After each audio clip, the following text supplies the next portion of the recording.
राहुल गांधी को अब supreme court ने भी क्लास लगा दी है और कड़े शब्दों में फटकार लगाया है कि राहुल गांधी सुधर जाओ वरना परिणाम बुरा होगा। इसी विषय पर आज हमारे साथ बात करने के लिए वीर सावरकर के पोते रणजीत सावरकर जी हैं, जो हमें बताएंगे कि राहुल गांधी के खिलाफ जो याचिकाएं अधिवक्ता नुपेंद्र पांडे जी ने डाली थी और जो सावरकर प्रेमी थे, जो राहुल गांधी का विरोध कर रहे थे कि राहुल गांधी ने अपने भाषण में वीर सावरकर जी को गलत बताया है, जो उन्होंने शब्द कहे हैं वो गलत हैं। तो रंजीत जी, हमें ये बताइए कि राहुल गांधी को अब सुप्रीम कोर्ट ने भी कह दिया है कि सुधर जाओ नहीं वरना कार्रवाई अब हम खुद करेंगे, तो इसे कैसे देखते हैं आप? देखिए, ये इसका मैं स्वागत करता हूँ। सुप्रीम कोर्ट ने जो किया वो उनका कर्तव्य था, क्योंकि वो एक जानकार है और जो भी जानकार है उन्हें पता है कि सावरकर जी ने स्वातंत्र्य के लिए कितनी यातनाएं झेली है। 14 साल वो जेल में थे, उसमें से अंडमान में 11 साल थे, 3 साल भारत में थे। भारत में रत्नागिरी में उनका जो जेल का साइज था वो था 8x6, इतने छोटे संकरे में उन्हें रखा गया था। उसके बाद 13 साल इनको हाउस अरेस्ट में रखा गया था। 27 साल ब्रिटिशों ने इन्हें बंद करके रखा था। एक कॉमन सेंस की बात है, मगर अभी जिस आदमी के पास कॉमन सेंस नहीं है वो तो ऐसी बातें करेगा कोई लेटर में देख के कि you are most obedient servant. तो सुप्रीम कोर्ट ने उन्हें स्पेसिफिकली पूछा है कि आपके क्लाइंट को पता है क्या कि गांधी जी ने भी ऐसे लेटर लिखे थे, तो आप उनको बोलोगे ब्रिटिशों के नौकर। उसके बाद उन्होंने बोला है कि आपके क्लाइंट को पता है क्या कि उनके दादी ने सावरकर जी की एक लेटर लिख के स्तुति की थी।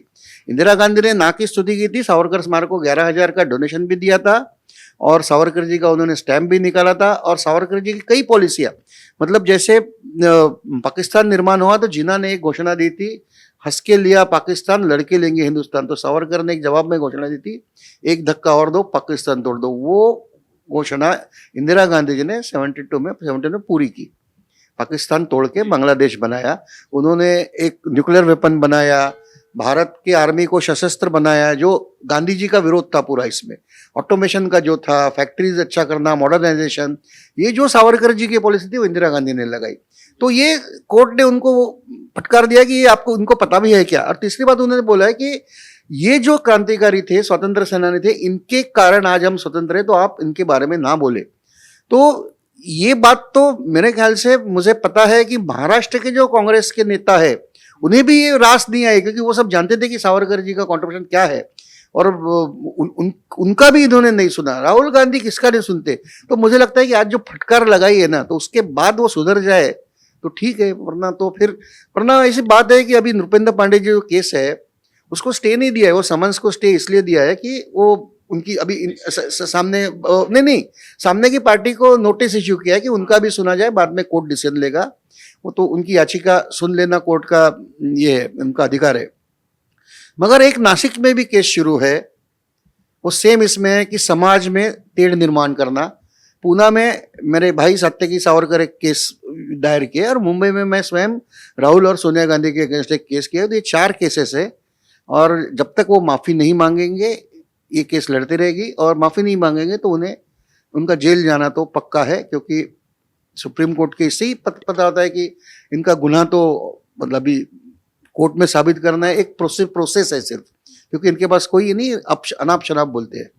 सर, एक ही परिवार में एक इंदिरा गांधी थी जो सावरकर जी के प्रति इतना प्रेम था, जैसे आपने बताया कि स्मारक में उन्होंने 11,000 रुपये का डोनेशन दिया था, और एक उसी परिवार के एक राहुल गांधी हैं जो बेबुनियादी बयान दे रहे हैं। ये राजनीति के लिए कर रहे हैं या उनको मैं कहूं कि उनको बुद्धि नहीं है? देखो, बुद्धि है कि नहीं ये तो पूरी दुनिया जानती है, मैं उस पर वक्तव्य नहीं करूंगा।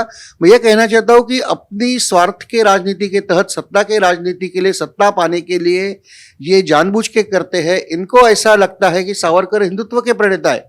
इन्हें सावरकर का हिंदुत्व क्या है पता नहीं है, तो इनको लगता है सावरकर हिंदुत्व के प्रणेता है। आज जो सरकार है, आज की सरकार उन्हें अपना आइकॉन मानती है, हिंदुत्व के आइकॉन है वो।